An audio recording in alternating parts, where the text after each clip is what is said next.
Hey up. Been a while, ain't it? Bit like that song. You know the one, with that downcast lad, shaving head and a cigarette, being a bit dour. Stains.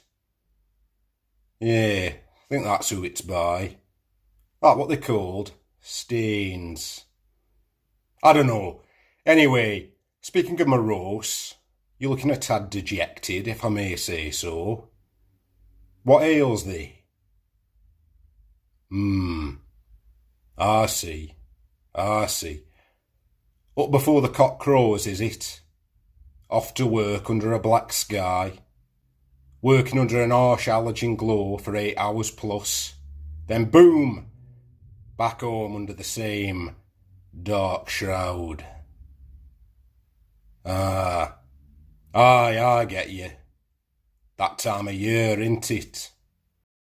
The sun don't seem to shine, and the cold sets in, and with it notions, black thoughts, the icy hand of melancholy crooked over your head, scratching away. That a pint and good company won't help though, eh? How special? Thought so. Coming up.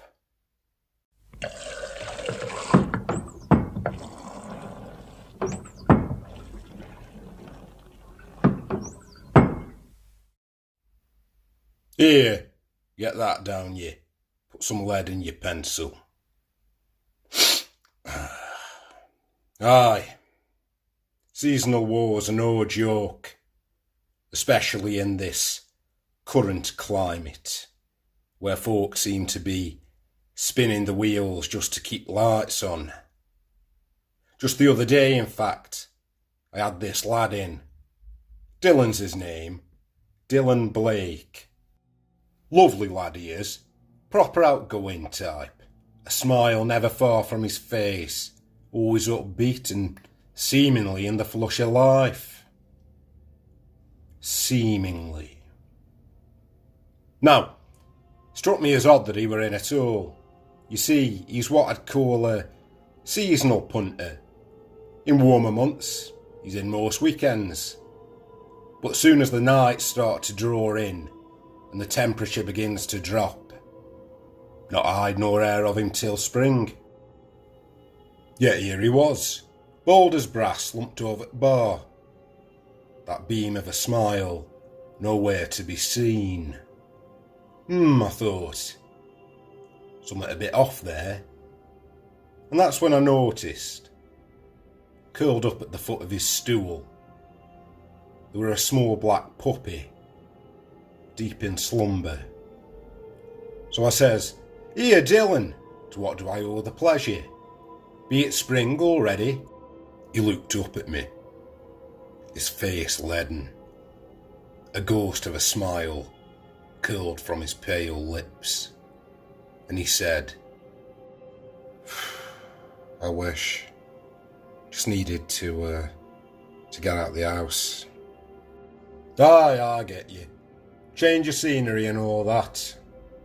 You having somewhat wet your whistle?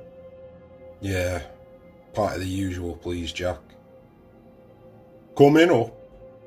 And something for your little friend. Bowl of water. Think I might have some treats in back. At that he looked up at me, confused. Friend? Bowl of water? What are you on about? Yeah, for Pupper down there, I said, leaning over bar, inclining my head towards the now upright black puppy that somehow was slightly larger than I'd observed previously. He looked down at the dog and then back at me. Not mine. Must have followed me in. All right, that's so. Seems pretty familiar. Quite stuck on you might say. Here, let me see if I got them treats. Jack, don't. Just leave it, yeah? The room seemed to darken then, and to my eyes, The pup seemed to change. Looked older somehow. Bigger. More threatening.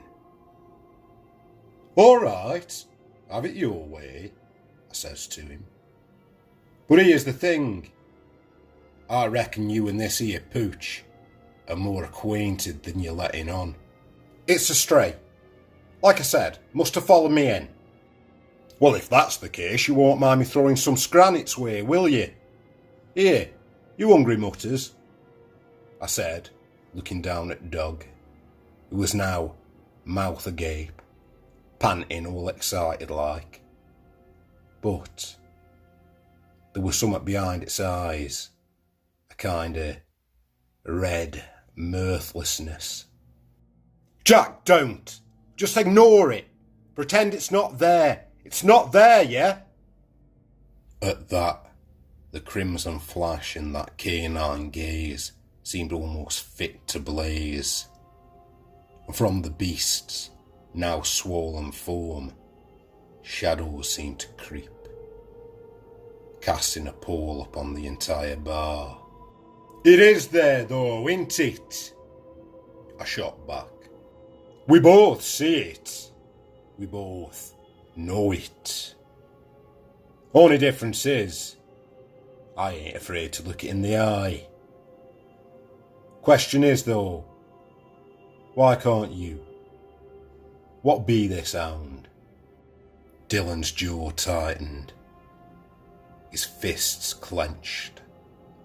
For a moment, I thought he were about to launch himself over bar. But he reached for his glass instead and took a long draught of his pint. It comes when the clocks go back, for 10 years now, without fail. There at the end of my bed, howling joylessly in that lost hour. Teeth bared and eyes blazing, and with me it stays until spring, always departing as the hour hand clicks forward. For 10 years, eh? And what happened 10 years ago, pray tell? I cast and struck a bad penny. A bad penny. Always turning up, out of the blue, when you least want or expect it. Yeah, you could say. And in the tales, the black dog. Sometimes it's small, a whelp, as you've seen. Some years, that's how it stays, curled up in the corner, but ever a presence, just off in the periphery, unacknowledged. But then, in my weakest moments, I'll hear it whimper.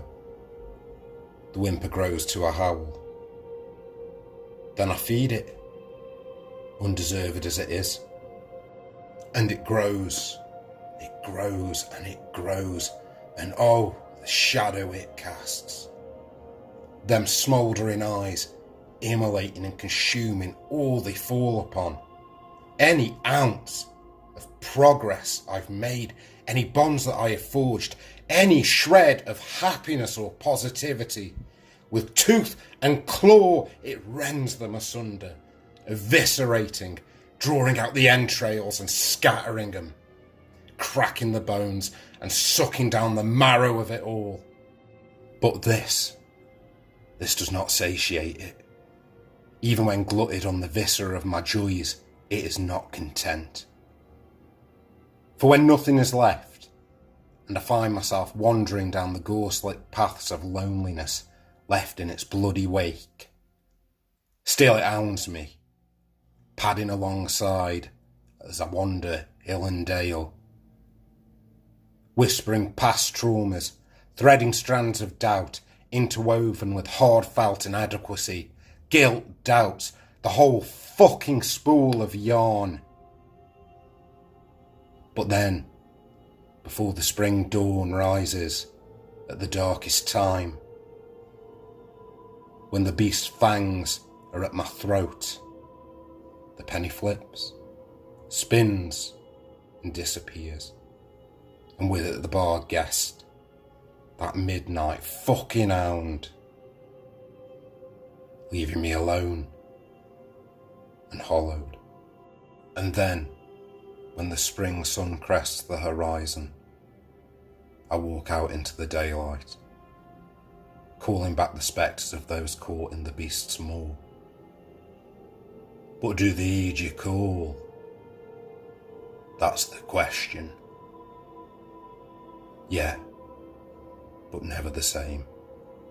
So I forge new bonds, thread new strands, sometimes long, sometimes short, until that moment that bad penny turns up again, and the hand ticks back, the penny flips, and the dog's head shines and the tails, and the howling begins anew.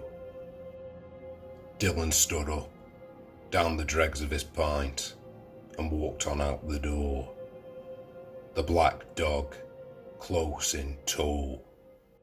Not gonna lie, it were a weird night. Bless Dylan, but I reckon maybe he's got some shit to work out. But hey, don't we all? We all got our Barghests and Bad Pennies, I reckon. Flip penny down the well and make a wish, I say. As for the Barghest, well, reckon it all comes down to just how much you feed it. I'm just an humble barman though, so what do I know?